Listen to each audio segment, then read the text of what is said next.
Iran America ನಡುವಿನ ಒಣ ಪ್ರತಿಷ್ಠೆಯ ಜಗಳದಿಂದ ಇಡೀ ವಿಶ್ವವೇ ಸಂಕಷ್ಟಕ್ಕೆ ಸಿಕ್ಕಾಕೊಂಡಿದೆ. ಭಾರತದ ಮೇಲೂ ಮಧ್ಯಪ್ರಾಚ್ಯ ಸಂಘರ್ಷ ಪರಿಣಾಮವನ್ನು ಬೀರಿದೆ. ಇದರ ಬೆನ್ನಲ್ಲೇ ಪ್ರಧಾನಿ ನರೇಂದ್ರ ಮೋದಿ ದೇಶದ ಜನರಿಗೆ ಇಂಧನ ಬಳಕೆ ಕಡಿಮೆ ಮತ್ತು 1 ವರ್ಷ ಚಿನ್ನ ಖರೀದಿಸದಂತೆ ಕರೆಯನ್ನ ಕೊಟ್ಟರು. ಇದೀಗ ಕೇಂದ್ರ ಸರ್ಕಾರ ದೇಶದ ಆರ್ಥಿಕತೆಗೆ ಬಲ ತುಂಬೋಕೆ ಚಿನ್ನ ಹಾಗೆ ಇಂಧನಕ್ಕೆ ಕಡಿವಾಣವನ್ನು ಹಾಕಿದೆ.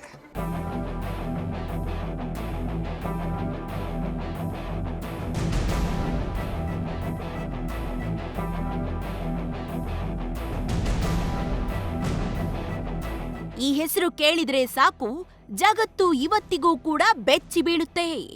ಯಾಕಂದ್ರೆ ಜನರ ಬದುಕನ್ನೇ ಬುಡಮೇಲು ಮಾಡಿದ್ದ ದಿನವದು. ಕೊರೋನಾದಂತ ಕಡು ಕಷ್ಟದ ಕಾಲವನ್ನ ಗೆದ್ದ ಭಾರತಕ್ಕೆ ಇದೀಗ ಮಧ್ಯಪ್ರಾಚ್ಯದಲ್ಲಿನ ಬಿಕ್ಕಟ್ಟು ತಲೆನೋವಾಗಿ ಪರಿಣಮಿಸಿದೆ. ದೇಶದ ಆರ್ಥಿಕತೆಗೆ ಪೆಟ್ಟು ನೀಡಿದೆ. ಕೊಂಚ ಮೈಮರೆತರೂ ಭಾರತದ ಮುಂದಿನ ದಿನಗಳು ಕಠಿಣವಾಗಲಿದೆ.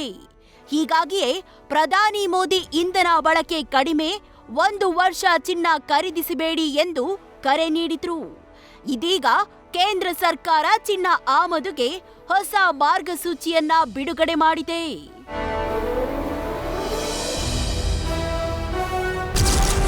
ಚಿನ್ನದ ಆಮದು ಮೇಲೆ ಕೇಂದ್ರ ಸರ್ಕಾರದ ಹೊಸ ಮಾರ್ಗಸೂಚಿ. ಅಡ್ವಾನ್ಸ್ ಆಥರೈಸೇಷನ್ ಮೂಲಕ 100 ಕೆಜಿ ಚಿನ್ನ ಆಮದು ನೀತಿ.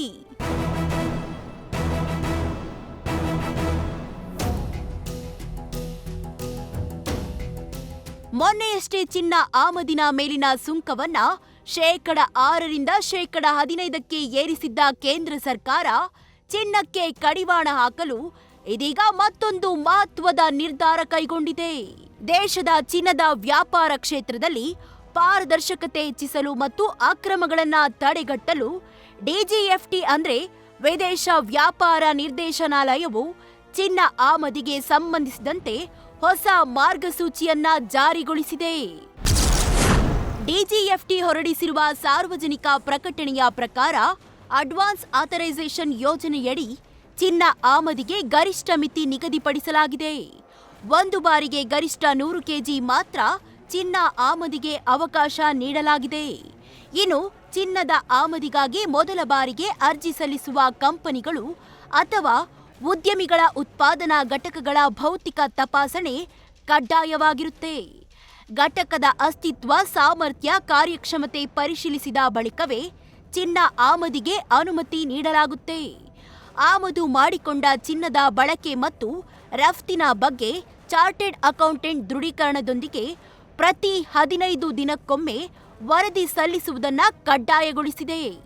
ಹಾಗೂ ಈ ಹಿಂದೆ ಪಡೆದ ಅನುಮತಿಯಲ್ಲಿ ರಫ್ತು ಬಾಧ್ಯತೆಯ 50% ಪೂರ್ಣಗೊಳಿಸಿದ್ರೆ ಮಾತ್ರ ಮತ್ತೆ ಚಿನ್ನ ಆಮದು ಮಾಡಿಕೊಳ್ಳಲು ಅನುಮತಿ ಸಿಗಲಿದೆ.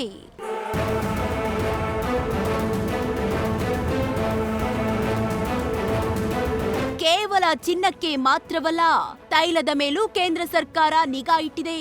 ದೇಶಕ್ಕೆ ಎದುರಾಗಲಿರುವ ಸಂಭಾವ್ಯ ತೈಲ ಬಿಕ್ಕಟ್ಟನ್ನ ದೂರ ಮಾಡಲು ಪೆಟ್ರೋಲ್, ಡೀಸೆಲ್, ಎಟಿಎಫ್ ರಫ್ತು ಮೇಲಿನ ತೆರಿಗೆಯನ್ನ ಹೆಚ್ಚಳ ಮಾಡಿದೆ.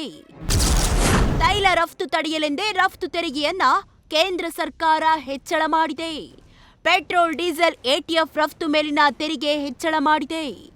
ಪೆಟ್ರೋಲ್ ರಫ್ತು ಮೇಲೆ 3%, ಡೀಸೆಲ್ ರಫ್ತು ಮೇಲೆ 16.5% ತೆರಿಗೆ ಏರಿಕೆ ಮಾಡಿದೆ. ಮತ್ತು ವಿಮಾನ ಇಂಧನ ರಫ್ತು ಮೇಲೆ ಲೀಟರ್ಗೆ 16 ರೂಪಾಯಿ ತೆರಿಗೆಯನ್ನ ಕೇಂದ್ರ ಸರ್ಕಾರ ವಿಧಿಸಿದೆ.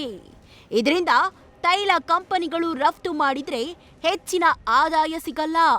ಈ ಮೂಲಕ ಭಾರತವನ್ನ ಇಂಧನ ಬಿಕ್ಕಟ್ಟಿನಿಂದ ಪಾರು ಮಾಡಲು ಕೇಂದ್ರ ಸರ್ಕಾರ ಕ್ರಮ ಕೈಗೊಂಡಿದೆ ಅನ್ನೋದು ತಜ್ಞರ ವಿಶ್ಲೇಷಣೆ. ಪ್ರಧಾನಿಯ ಮಿತವ್ಯಯ ಸಲಹೆಗೆ ಸಚಿವ ಜಾರಕಿಹೊಳಿ ಕಿಡಿ. ದೇಶವಾಸಿಗಳಿಗೆ ಪ್ರಧಾನಿ ಮೋದಿ ನೀಡಿರುವ ಮಿತವ್ಯಯ ಸಲಹೆಗೆ ಸಚಿವ ಸತೀಶ್ ಜಾರಕಿಹೊಳಿ ಕಿಡಿಕಾರಿದ್ದಾರೆ.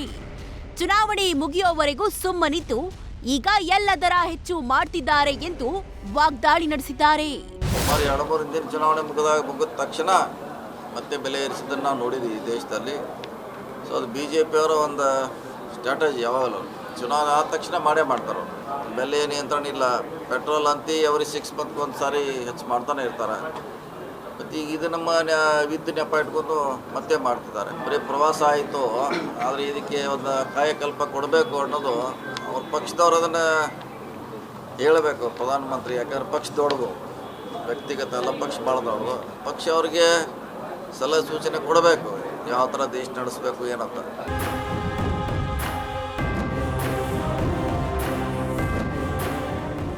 ಒಟ್ಟಾರೆ ರಾಜಕೀಯ ಏನೇ ಇರಲಿ, ಸದ್ಯ ಮಧ್ಯಪ್ರಾಚ್ಯದಲ್ಲಿನ ಯುದ್ಧದಿಂದಾಗಿ ಜಾಗತಿಕ ಪೂರೈಕೆ ಸರಪಳಿಗೆ ಪೆಟ್ಟು ಬಿದ್ದಿದೆ. ಕೇಂದ್ರ ಸರ್ಕಾರ ಕೂಡ ದೇಶವನ್ನ ಸಂಕಷ್ಟದಿಂದ ಪಾರು ಮಾಡಲು ಕ್ರಮ ಕೈಗೊಳ್ತಿದೆ. News first bureau. News first ನಿರ್ಭೀತಿಯಿಂದ ನಿಮ್ಮ ಪರವಾಗಿ.